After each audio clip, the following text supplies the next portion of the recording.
All right, now that we have our shading done, we can begin set dressing our set.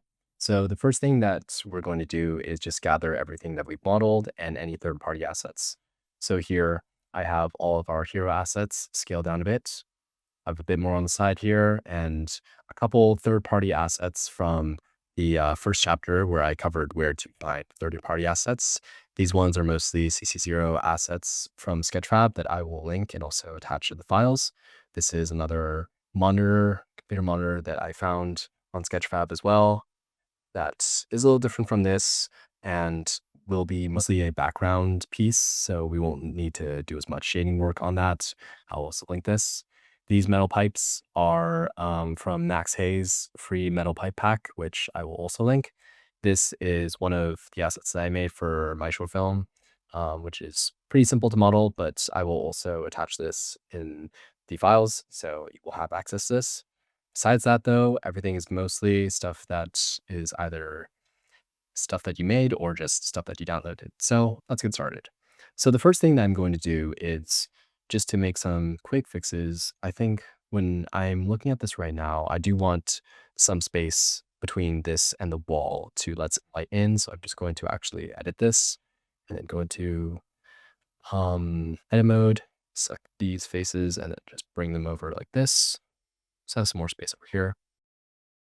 I'm actually going to duplicate this and then I'm going to do Alt T, make it linked duplicate. That way, if I make any changes to the shading, both or any changes to the model, it'll apply to both of these.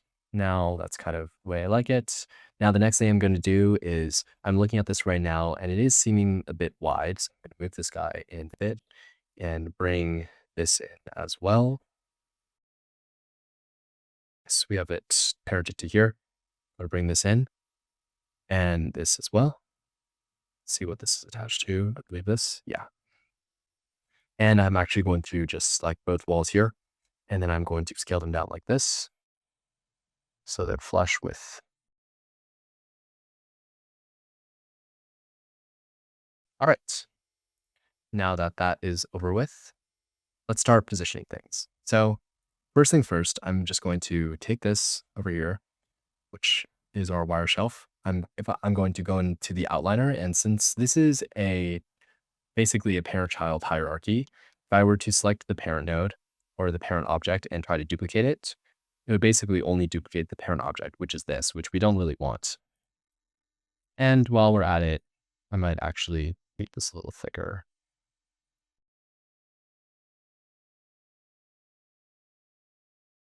That's looking fine.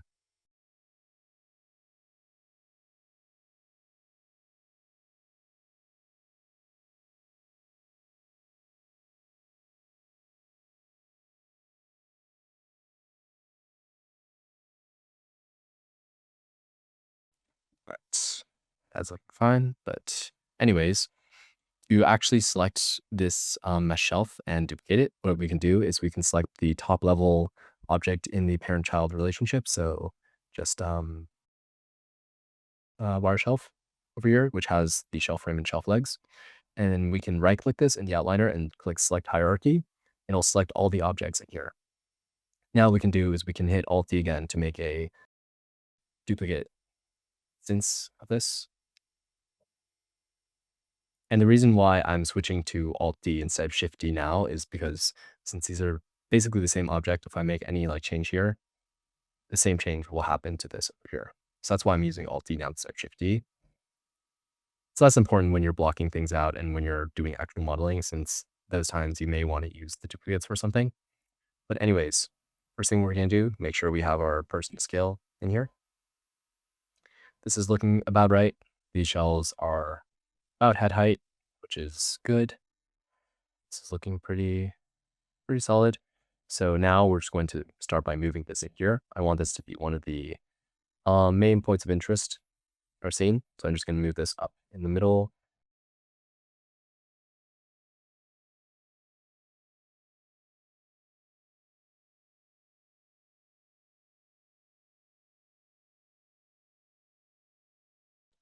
And while we haven't talked about a lot about composition, since we are going to be covering that in the lighting section, that is something that you need to pay attention to in while you're making your storyboards. And it is a bit tough to teach since when you're doing something like this, you kind of need to be working on all aspects of the pipeline at once. And obviously, when you're learning it for the first time, you kind of have to approach things one at a time. But when we're composing our shots, we don't want to be jumping in between different sides of the room. We want to stay within one line or behind one line, which is known as the 180 rule.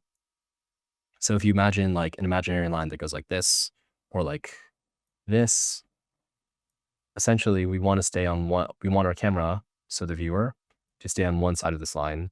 So if you were to shoot anything, you would shoot, let's say like with your camera pointing here or your camera pointing here, but you don't want to cross this line and have something shoot from here, or else it gets very disorienting. And the same can go for a line that goes this way instead. You can have your camera point here, that, but you don't want a camera to point in this direction like that. Now, this may seem random as to why I'm bringing this up now, of all places, but it is important since when we're set dressing, we need to decide which areas we want to focus detail in. And right now I'm thinking, since I have a shot that's a close-up of a jar here, and then also one of this laptop or this monitor here, and then one of this jar looking into the scene here, and one like this. The line that I define my 180 rule is probably this x-axis going down the middle, maybe a little to the right, like around here. I'm always shooting from this side like this. And essentially that means I want to concentrate my areas of interest in like this kind of corner here, like this aspect, instead of things over here, which I don't want to leave this empty, but I want to put my most interesting things here since that's what's going to be in frame for a lot of the shots. So that's one aspect to consider when you're doing your set dressing. Just going to reposition this until it's kind of interesting.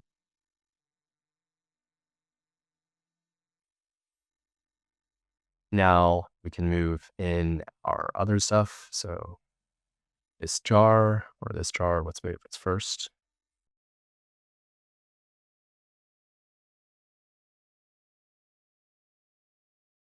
I'm thinking this can go. This jar is a little less interesting with its shape, but it's still pretty good. So we'll put this solid in the center over here, but side of it.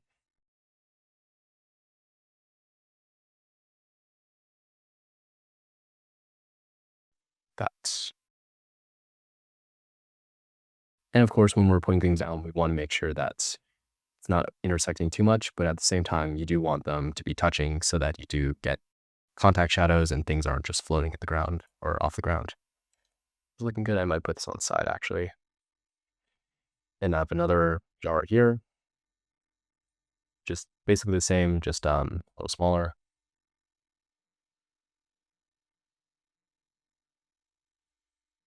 And a lot of times when you're modeling these things, when you're adding like size variants, you should try to kind of have some variation in where things are positioned. So like this cap can go up or down a little bit as opposed to this one and be a little larger or smaller.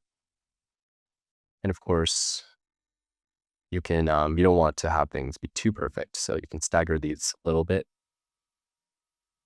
So I'm thinking something like this could be interesting.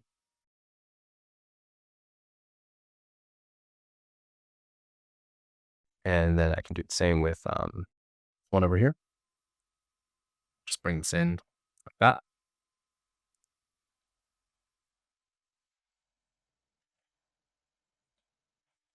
This over here.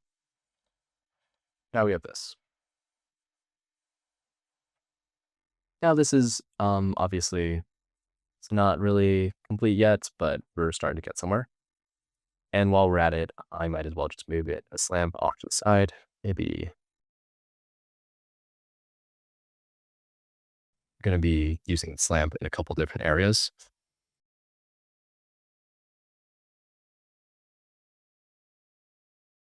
I'm going to now move this monitor.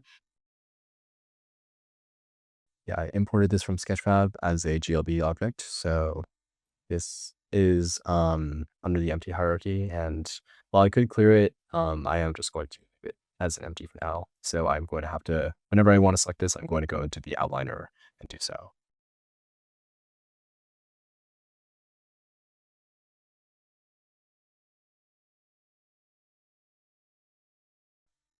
So I'm going to move this onto the shelf.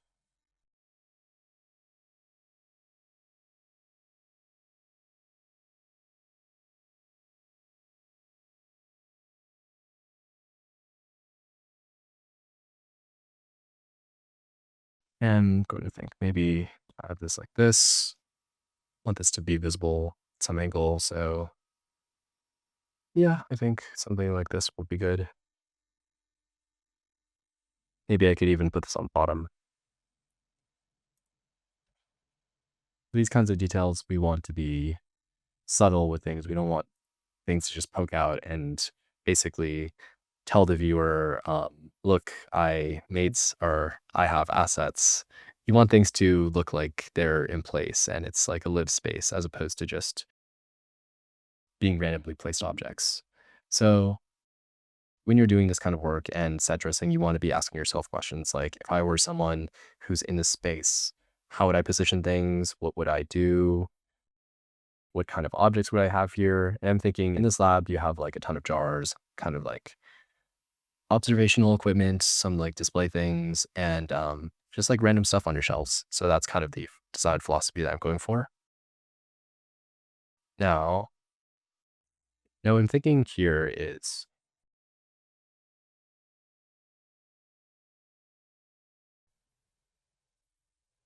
and we're just going to move some of these over to here. So what I'm going to do is just take this, expand my hero assets collection, select this hierarchy, and now I'm just going to do Shift D because I'm going to be making some changes to some of these.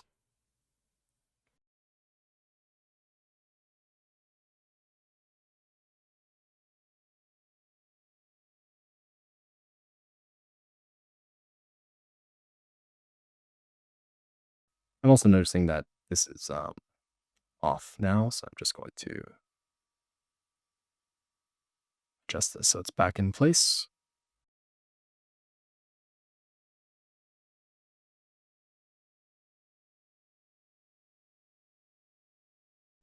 I just position some of these jars.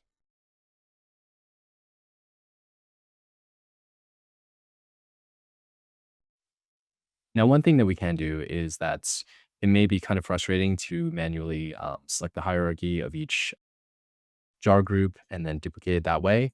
And because these are background objects and not really going to be like the main focus in the frame like this, since most of our shots are either at this area or a bit further out, what we can do is we can optimize this a bit by creating collection instances. And this basically lets us save memory by creating these instances of everything inside a collection, which it makes it faster to render and a lot easier to handle. The downside is that you won't be able to edit them individually. So that is something that you will need to keep in mind. But to do this, what we can do is we can just select this, then right click, select hierarchy. Then we're going to move this into, then we're going to move this into a new collection called medium jar. And then we're going to do the same thing for this one.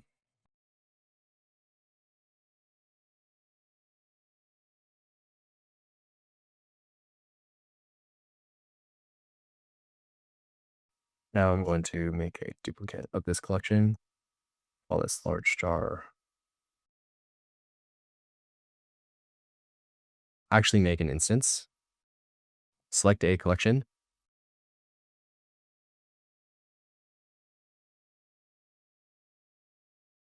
I'm going to make a new collection and you can do this by right clicking and hit new collection. A bit tricky once you have like a lot of stuff in here. I can select scene collection, new collection, then double click this and then rename this to jars. I'm just going to drag this in here and drag this into hero assets. Now I can right click medium jar and then hit instance of scene and then do this for each of these.